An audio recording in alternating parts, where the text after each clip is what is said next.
Listen to this.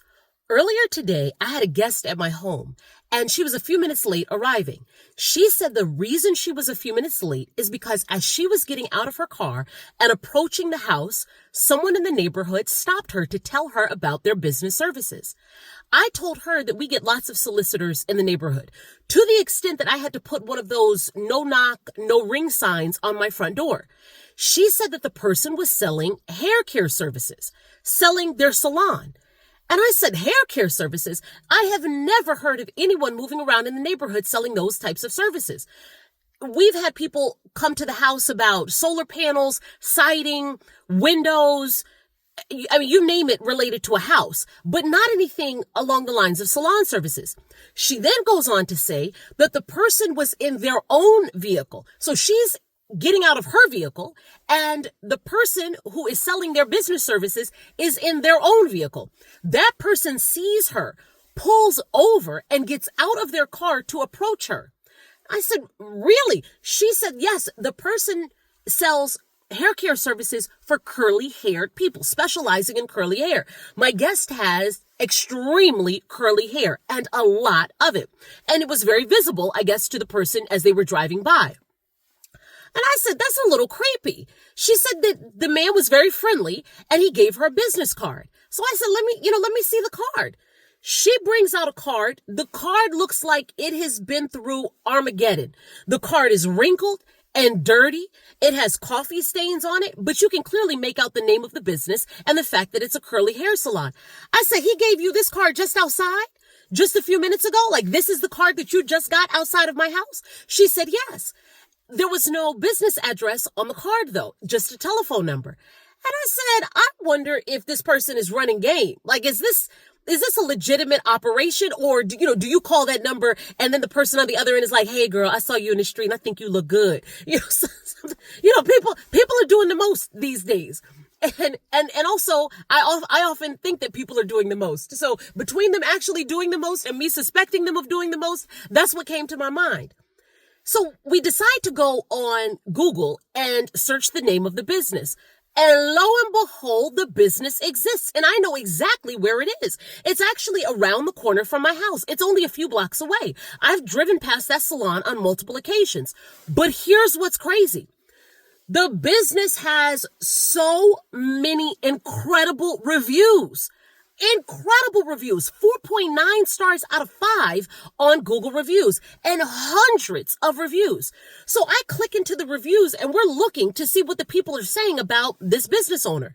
And also we get to see some, of course, Google presents the photos of the business, and then they'll, have the photos of people patronizing that business. So we see photos of people's haircuts. We see photos of the outside of the business, and she sees the person who stopped her on the street. She sees him in the photos. She goes, that's him. And I said, okay, so he's the owner of this business. The reviews are basically the reviews are like manna from heaven. The people who went in there to get haircuts from him apparently came out reborn. Apparently, he's in there delivering babies and cutting hair. He's cleaning kidneys and cutting hair. He's whitening teeth and cutting hair.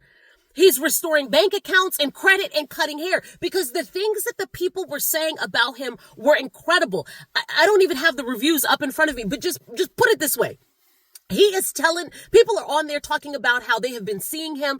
And that's another thing. Long-standing customers too. I've been going to this salon for 21 years and I have never had a better haircut in my life. The consistency, the quality, the service, the cleanliness of the salon. Other people are talking about I go, and then I send my brother, and then I send my cousin, and we all go.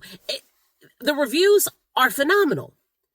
And so back to my guest, I said, well, do you think you'll go over there? She said, actually, after we've looked the business up, considering, it's so close, I might go over there. She had been getting her hair cut in Long Island, going all the way back to Long Island from New Jersey to get her hair cut because she had not found another hairstylist in this area. And after seeing those reviews and seeing the photos, she said that she might book an appointment. I told her, let me know. You might be among these reviews after you have an appointment with this stylist. But the thing that was interesting about all of it to me was that I would not have done that. I would not have done that. I would not have seen my ideal customer on the street. At least I don't think that I would. I'm fairly confident. I can't say categorically 100% that I would not have, but I'm 95% sure I would not have. And this is actually not a slight to that business owner. It's actually a detriment to me. This is a moment of self-reflection for me, a moment of introspection for me, that I see my ideal customer on the street in the community where my services are offered, where someone could avail of my services. I don't know that I would have pulled my car over and stopped that person and given them a business card. And it made me think to myself, why? Why not? Why would you not have done that? When I was in corporate America, I was a sales leader. I was responsible for hundreds of millions of dollars of revenue. I had teams of people under me, multiple teams, client services team, new business team, account management team, technical services team. These were all groups of people who were responsible for reporting to me. We were responsible for a collective revenue target. I am not a stranger to the business of making money. And I have been doing this throughout my career for a long time. I did that for a very long time, that line of work. So what would have prevented me from doing what that business owner did today? Why was that such an affront to my senses? And I think it has to do with the fact that so much of my education, not only my formal education in terms of college, but my career education in terms of being out in the working world, in the corporate world, was heavily predicated on taking these clear, defined paths. This is how we do this. This is how we do that. This goes this way. That goes that way. When it's time to market our business, we sit down and we have a meeting and we discuss our KPIs. And then we bring in our marketing manager and our director of marketing, and we bring in our CMO, and we have a meeting about the meeting so that we can then meet to later have a meeting.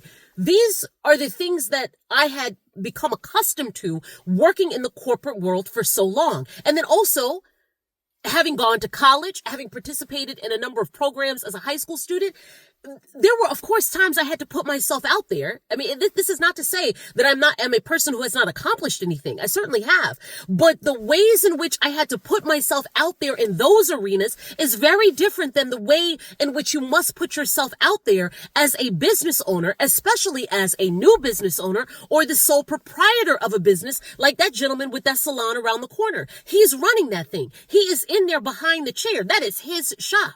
And so in order for him to get customers in that shop, he has to be on the lookout, eyes open. I see somebody with curly hair, pull over, hop out the car. All I have is a dirty business card with coffee stains on it. That's all right. Give it to her.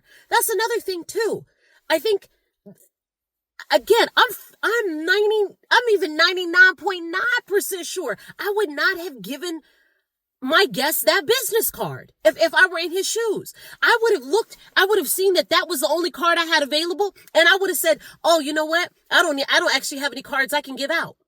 When in fact I did have a card, but because in my mind I would have been thinking to myself, that card is dirty, despite the fact that the information was clearly written on the card. She could clearly find out what she needed to find out about the business, as we did, based on what I've already shared with you.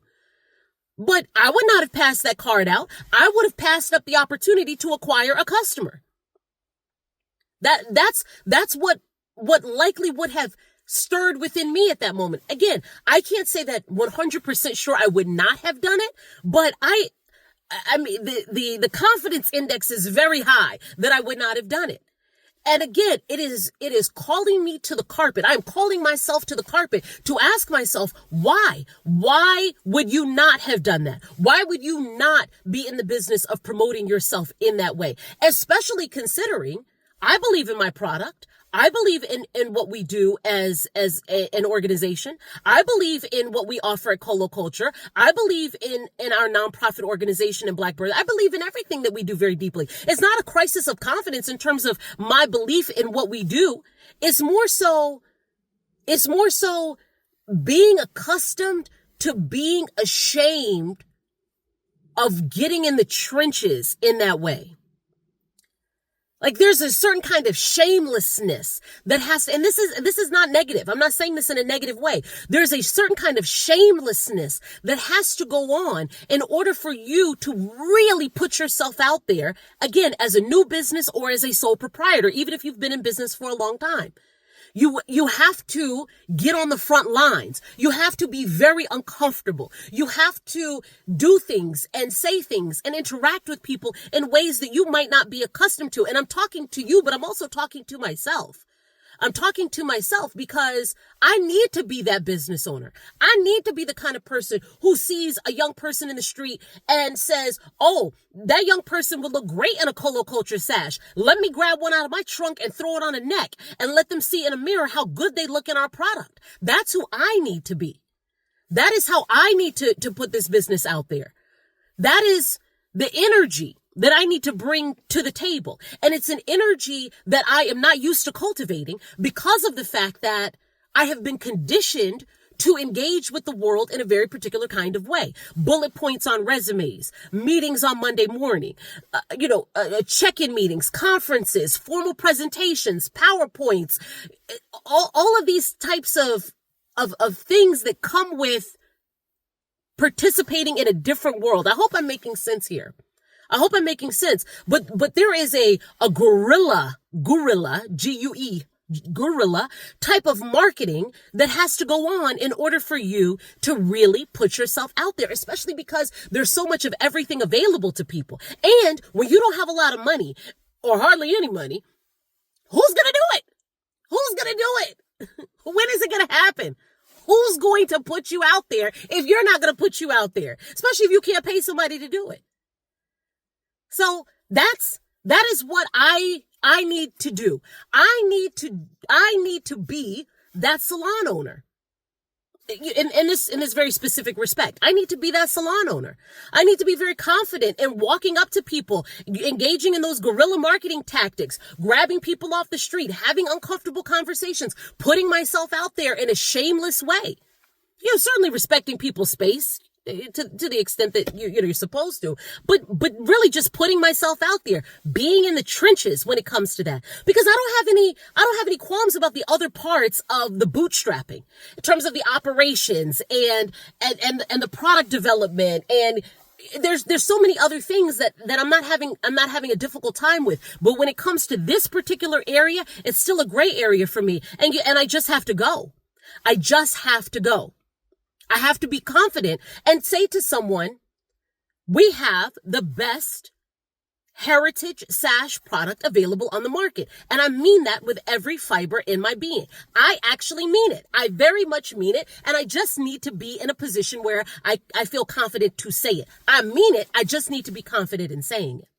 I also have to be confident in the story around our brand, because we have a phenomenal story. We are a multifaceted diasporic organization. I don't even know if diasporic is a word, but we are a multifaceted diasporic organization. We are a Pan-African institution. And I feel very confident in saying that too. We started Black Birthright in 2019. We have a program where children are learning about African diaspora history, culture, psychology, philosophy, and economics during an entire year worth of intensive learning. Then we travel to the African continent. They get to experience Africa. We are stimulating the African economy when we go to those African countries, whether it's Senegal or Botswana or Zimbabwe or South Africa. We're stimulating the economy. We are doing business with people in Africa. I then chose to actually build a business with one of those business owners I met in Africa, with our lead tailor and the owner of the studio who produces our product. So not only do we still stimulate the economy by virtue of the travel, but also by virtue of creating these products, paying people a fair and living wage, then producing these high quality products, having them shipped back to the United States, then put on the necks of students who are celebrating their special day, honoring their ancestors at the same time as they are celebrating their academic achievements. Not to mention the schools. We have built 4 schools in Senegal. We built 2 schools in Malawi through our nonprofit organization. And then the money from Colo Culture goes back into Black Birthright. We have a story. We have a phenomenal story. It is a multi-part story. And I won't say that no one can say that they do what we do like we do what we do, but you'll have to bring them to my attention. You'll have to bring them to my attention. So yeah, I just got to get in that salon owner mode. Hop up out the car. See somebody with some curly hair. Hey, you girl with all that curly hair, come over here. Take my business card. Come around my shop. It's what it is. It's what I need to be.